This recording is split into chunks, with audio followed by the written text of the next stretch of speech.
Imagine for a second that you find a literal cheat code for your weekly grocery shopping, like a harmless little trick to save a few bucks at the register?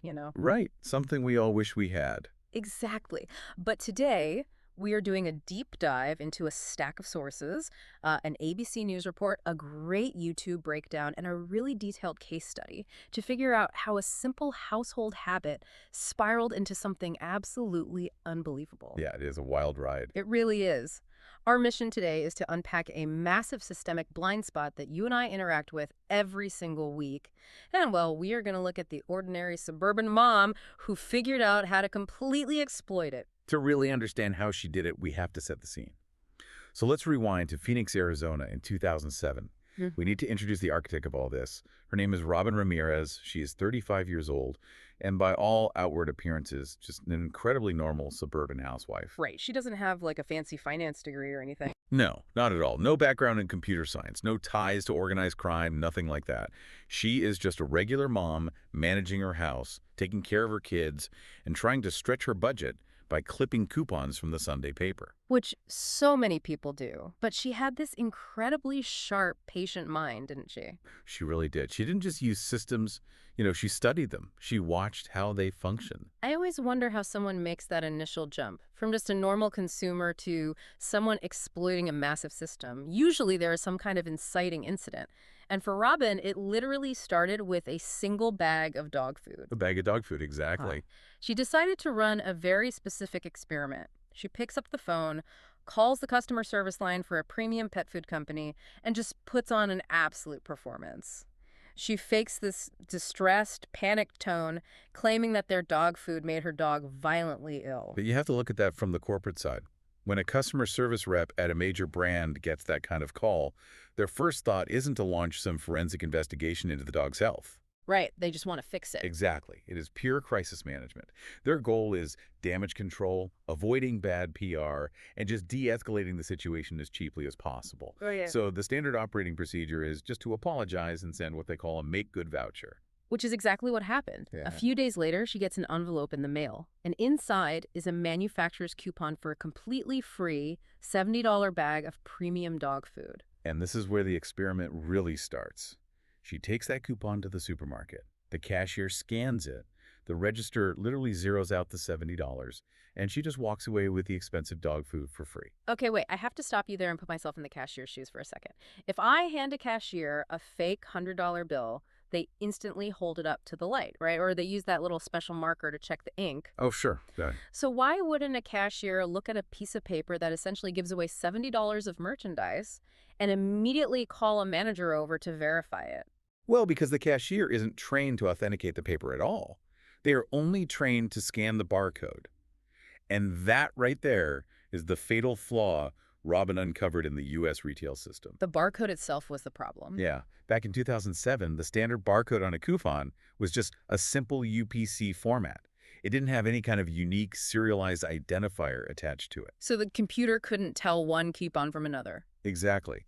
When the laser scanned it, the register only checked two things. Does the manufacturer code on the coupon match the product on the belt? And what is the discount amount?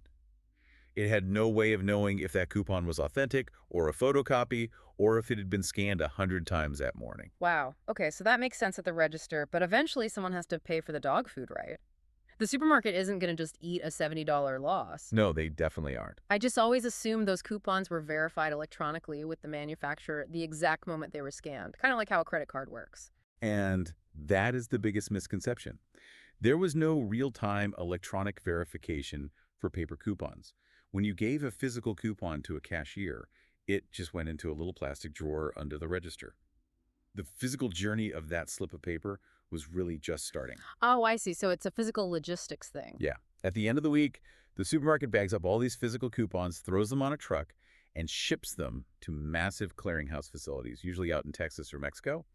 Millions of coupons get dumped onto conveyor belts and sorted by manufacturer. Okay, let's unpack this. So it is basically like writing a check that you know is going to take 3 months to bounce, but by the time anyone notices, you've already eaten the groceries. That is a perfect analogy. The time delay is the whole secret.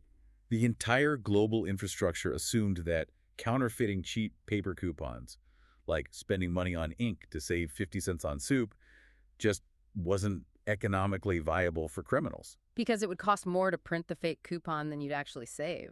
Exactly.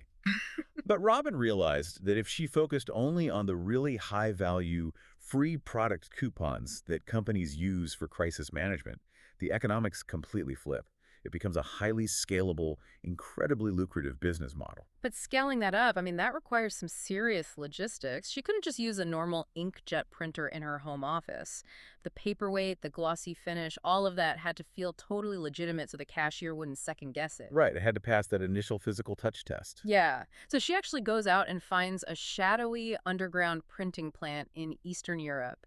And this facility is capable of perfectly replicating the exact paper texture, the security features, and most importantly, those readable barcodes. So she starts ordering these fake vouchers by the thousands. And once she has the supply chain locked down, she needs a way to distribute them.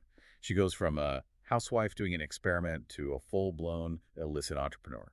She sets up a really slick, professional-looking website called SavvyShopperSite.com, plus a few anonymous eBay accounts. And her business model is just brilliant in its simplicity. It really is. She is selling these counterfeit $70 premium coupons to the public for just $10. Okay, I want you, the listener, to put yourself in the buyer's shoes for a second. It is 2008, the recession is hitting hard, and people are desperate to save money. If you found a site that looked super professional and offered you an 85% discount on your groceries, would you question it? Or would you just assume they were a legit coupon aggregator? Honestly, most people just assumed it was legit.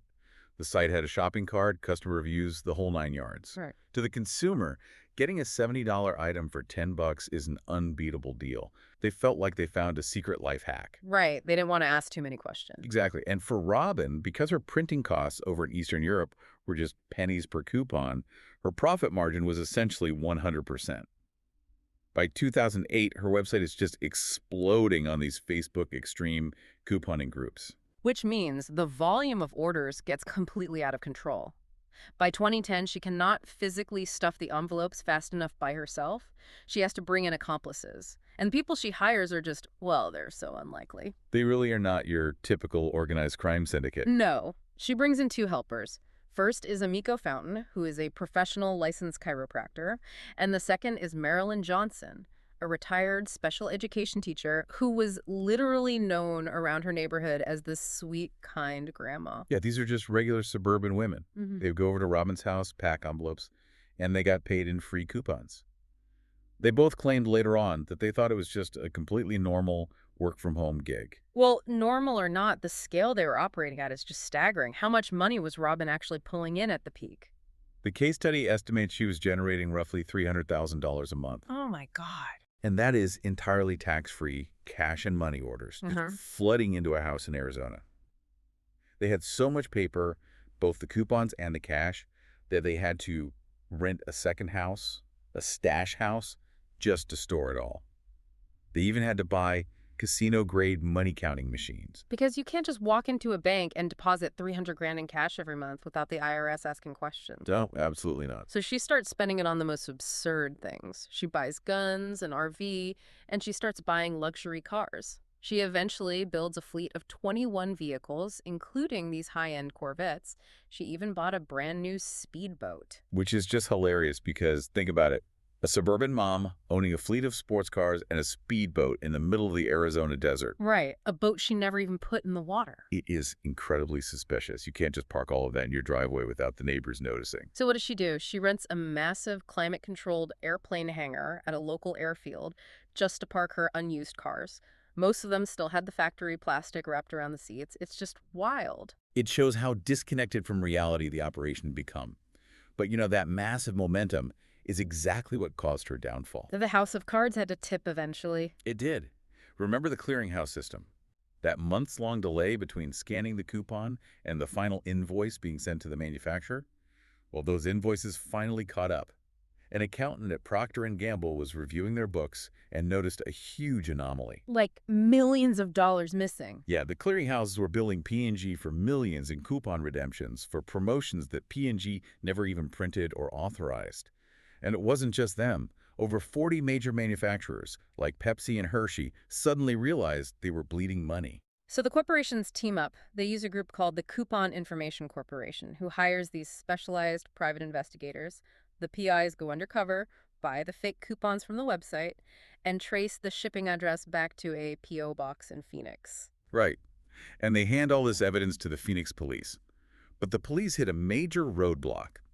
They have a P.O. box under fake name and a website on an anonymous offshore server. Tracing that usually requires some really complex cyber sleuthing. But they didn't even need to do any cyber sleuthing, did they? No, they didn't. This is where it gets really interesting and honestly kind of funny. Robin's own pettiness is what brought her down. It was her fatal character flaw. Yeah.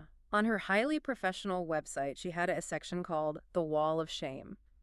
If a customer complained about a late order or asked for a refund or questioned if the coupons were legit, Robin would completely dox them. She would just post their information publicly. Exactly. She posted their full legal names, their home addresses, and their personal phone numbers right on the site to humiliate them. It's unbelievable. So the police didn't need to hack any servers. They just went to the Wall of Shame, looked at the list of disgruntled doxed customers, and started calling them. And I bet those customers were thrilled to talk to the police. Oh, they were more than happy to spill every single detail about how the site operated, how they paid, everything. Criminal empires rarely fall to master detectives. They usually fall to hubris and just really poor customer service. So armed with that, the police set up a stakeout at the P.O. box. They sit there in their cars for 13 days, sweating in the Phoenix heat, and absolutely nothing happens. But on the 14th day, Yes, on the 14th day, Robin Ramirez finally shows up to collect her mail. The cops get her license plate, they follow her, and they map out the whole network. The house, the stash house, the airplane hangar. They build the entire case. which leads right to the raid in July of 2012. Police and federal agents use battering rams to hit the homes and the stash house simultaneously. And the sheer amount of stuff they find is mind-blowing. Oh, it's staggering.